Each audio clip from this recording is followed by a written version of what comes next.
Hello বন্ধুরা, কেমন আছো তোমরা সবাই? আশা করি সবাই খুব ভালো আছো। সকালবেলা ঘুম থেকে উঠে ফোনে টাইমটা দেখলাম 9:50 বাজে। তারপর আবার বাইরে সব ঘড়িগুলোতে দেখছি 8:50 বাজে। ভাবলাম আগের দিনের মতো পাওয়ারের কোনো গন্ডগোল হয়েছে নাকি। তাহলে তো অ্যাপার্টমেন্ট থেকে একটা মেল করেই দিত যদি সেরকম কোনো সমস্যা থাকতো। তারপর হঠাৎ করে মনের ভেতরে একটু ভয় ভয় লাগতেও শুরু করলো। ভাবলাম কোনো ভুতুড়ে কাণ্ড নাকি রে বাবা। সবকটা ঘড়ি একসাথে কি করে পিছিয়ে গেল। কিছুক্ষণ পর মনে পড়লো আজকে মার্চ মাসের সেকেন্ড সানডে। আজ থেকে আমেরিকায় ডে লাইট সেভিং স্টার্ট হলো। আসলে সময়ের এই এগিয়ে যাওয়া আর পিছিয়ে যাওয়া এই বিষয়টাতে তো আমরা একেবারেই অভ্যস্ত নই, তাই একেবারেই ভুলে গিয়েছিলাম। এখানে তো শীতের সময় খুব তাড়াতাড়ি সন্ধে হয়ে যায়, আর গরমের সময় অনেকক্ষণ সূর্য থাকে, প্রায় রাত্রির 9টা 9:30 পর্যন্ত।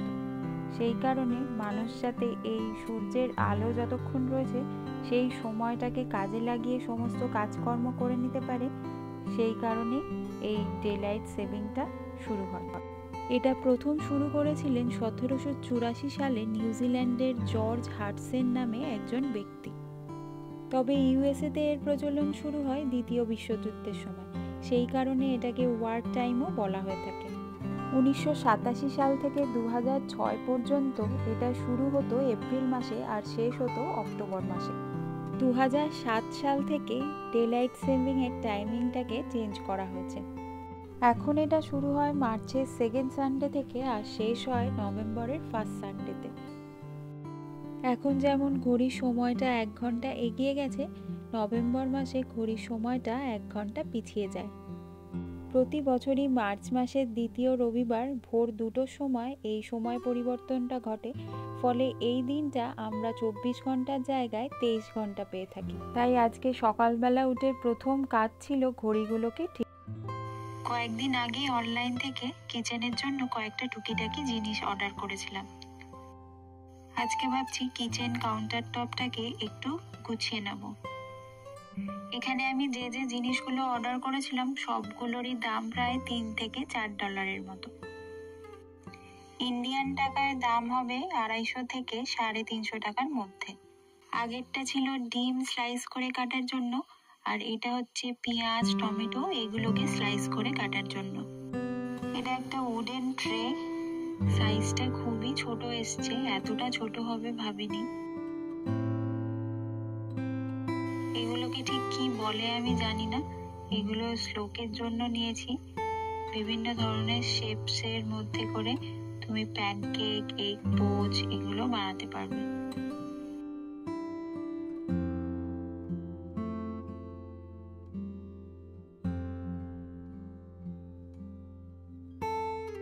অনেকদিন থেকেই এটা নেয়ার ছিল, এই অয়েল বটলটা। এটা আমি নিয়েছি অ্যামাজন থেকে। এটার দাম পড়েছে $10 মতো, ইন্ডিয়ান টাকায় ওই ধরুন 830 টাকার মতো হবে। মাঝে মাঝে ঘরের জিনিসপত্রগুলোকে একটু এদিক ওদিক করে গুছিয়ে নিলেই দেখবেন বেশ নতুনত্ব লাগে। আমি মাঝে মাঝেই এরকম করে থাকি জানেন তো, ঘরের ফার্নিচার গুলোকে একটু এদিক ওদিক চেঞ্জ করে দিই। আজকে ভাবছি সেরকম ভাবেই কিচেনের কাউন্টার টপটাকে একটু গুছিয়ে নেব।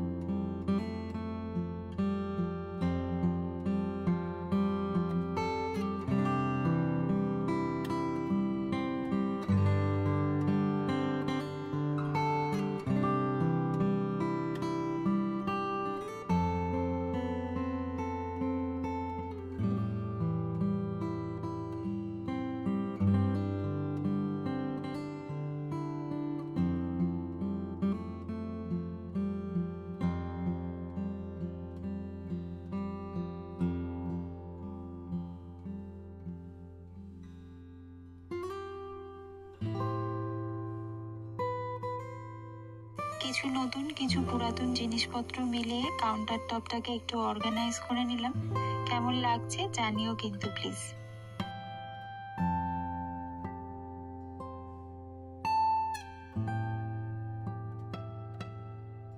আমার কাজও কমপ্লিট হয়ে গেছে আর এদিকে শ্লোকও উঠে পড়েছে। আজকে সকালের ব্রেকফাস্টে আমরা খেয়েছিলাম কফি আর এই বানানা কেকটা, যেটা খুবই টেস্টি, আর শ্লোককেও এটাই দিলাম। এদিকে দেখুন দুপুরের রান্নার প্রিপারেশন কিন্তু শুরু হয়ে গেছে। আজকে দুপুরের লাঞ্চটা অতনু বানাবে বলল। মাঝে মাঝে এরকম রান্নার ছুটি পেলে বেশ ভালোই হয় বলুন। আজকে অতনুর রান্নাঘরের স্পেশাল মেনু হচ্ছে আলু দিয়ে মুরগির মাংসর ঝোল আর ফ্রাইড রাইস। আমার মনে হয় আমার থেকে মুরগির মাংসর আলু দিয়ে ঝোলটা অতনুই বেশি ভালো রান্না করতে পারে। এখানে মাংসটাকে ম্যারিনেট করার জন্য প্রথমেই দিয়ে দিয়েছে আদা রসুন বাটা, তারপরে দিয়েছে একটু লঙ্কা গুঁড়ো, হলুদ গুঁড়ো, ধনে জিরে গুঁড়ো, গরম মশলা গুঁড়ো, পরিমাণ মতো নুন, আর সাথে টক দই। এই সমস্ত উপকরণগুলোকে এখন মাংসের সাথে ভালো করে মাখিয়ে নিচ্ছে। এরপর এটাকে 1 ঘন্টার মতো রেখে দিতে হবে ম্যারিনেট হওয়ার জন্য।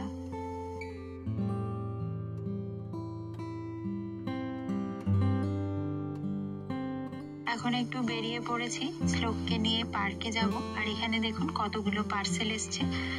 এখানে একটা জিনিস ভালো জানেন তো, পার্সেলগুলো যদি এরকম পড়েও থাকে কেউ আপনার পার্সেলে হাত দেবে না।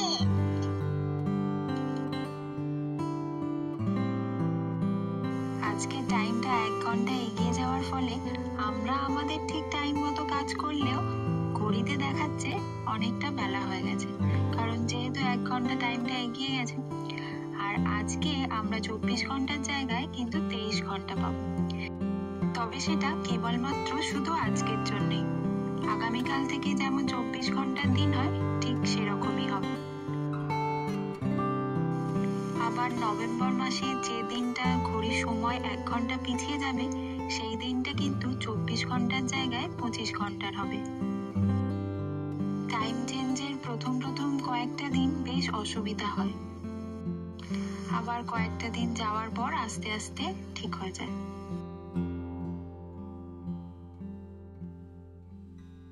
আজকে বাইরে এত সুন্দর রোদ উঠেছে, ঝলমলে ওয়েদার বলে ফোনে টেম্পারেচার দেখে বেরোতে ভুলে গেছি।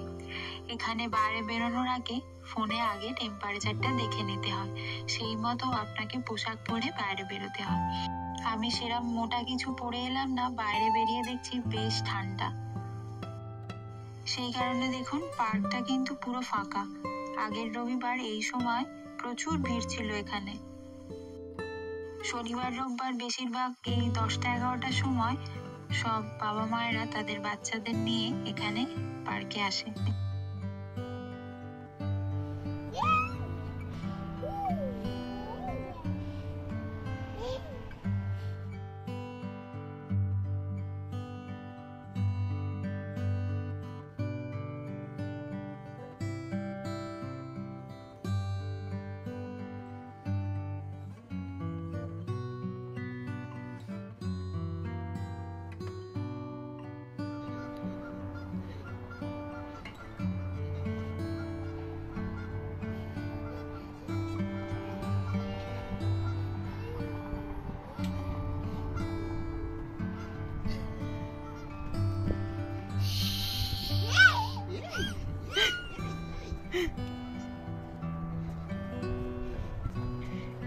মজা হচ্ছে তো মজা হচ্ছে।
খুব ঠান্ডা লাগছিল, তাই বেশিক্ষণ থাকতে পারলাম না, চলে এসেছি তাড়াতাড়ি।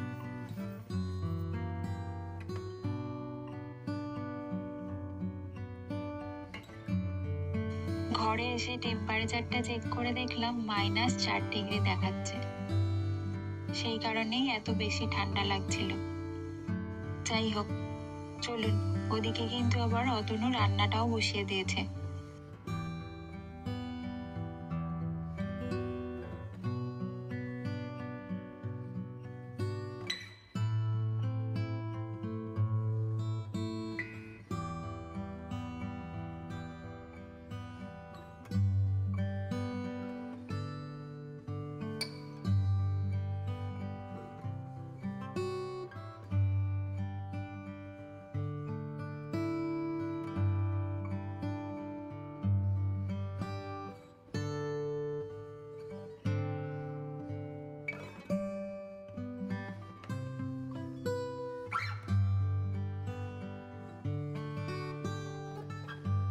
অতনু রান্নাটা করছিল আর আমি এদিকে সংসারের টুকিটাকি কাজকর্মগুলো সেরে স্নানটা করে নিলাম।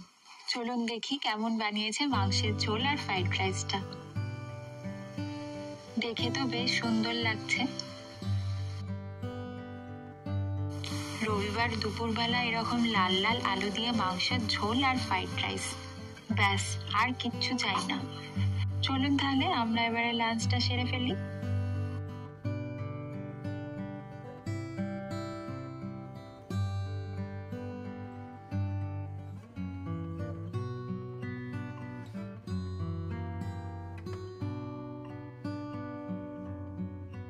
দুপুরের পর এখন সোজা দেখা হচ্ছে বিকেলে আপনাদের সাথে। এখানে দেখুন, সকালবেলা দেখিয়েছিলাম কতগুলো পার্সেল ছিল, এখন মাত্র 2টো পড়ে আছে। বাঙালি যেখানেই থাকুক না কেন, ইন্ডিয়া বা আমেরিকা, রবিবার দুপুরে লাল লাল মাংসের ঝোল খাওয়ার পর একটু ভাত ঘুম না হলে চলে বলুন? ঘুম থেকে ওঠার পর দেখলাম এখনো বাইরে অনেকটা আলো রয়েছে। ঘড়িতে প্রায় 7টা বাজবে, কিন্তু এখনো দেখুন অল্প অল্প রোদ রয়েছে।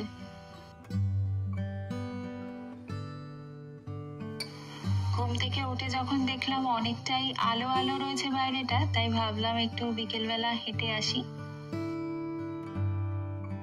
আর এখানে চারিদিকের পরিবেশটা এত ভালো, হাঁটতেও খুব ভালো লাগে।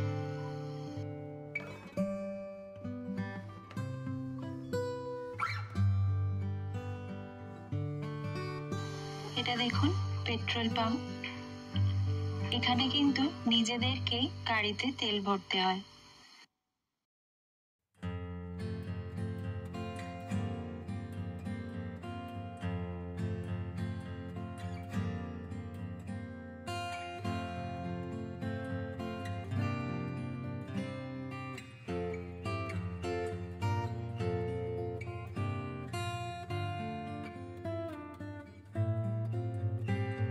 এই বাড়িটা দেখুন, দেওয়াল বেয়ে কেমন গাছ উঠেছে।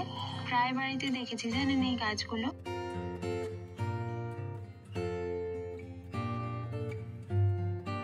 এখানে দেখুন, হাঁটতে হাঁটতে কি দেখতে পেলাম, একটা খরগোশ। খরগোশটা মনে হচ্ছে খুব সাহসী খরগোশ, জানেন তো। সাধারণত দেখেছি এই ধরনের খরগোশ টরগোশ মানুষ দেখলেই পালায়, কিন্তু এইটাকে দেখুন কিরম শান্ত হয়ে চুপ করে আমাদের দিকে দেখে যাচ্ছে।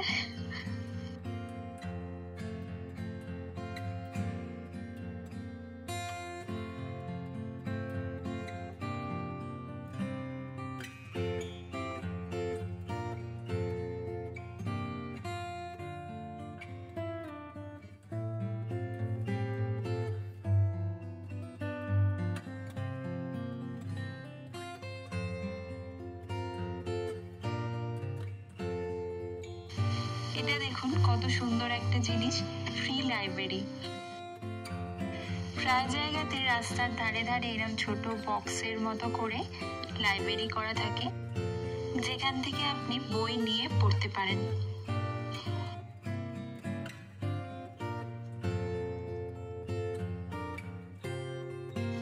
এটা দেখুন একটা চাইল্ড কেয়ার। আমাদের ফ্ল্যাটের আশেপাশে প্রায় 3-4টের মতো এরকম বাচ্চাদের স্কুল, চাইল্ড কেয়ার রয়েছে।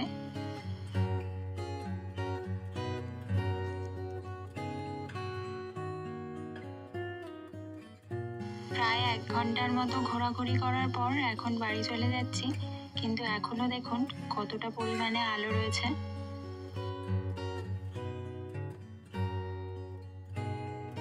চলুন আজকের ব্লগটা তাহলে এখানেই শেষ করলাম। আশা করি আপনাদের ভালো লেগেছে।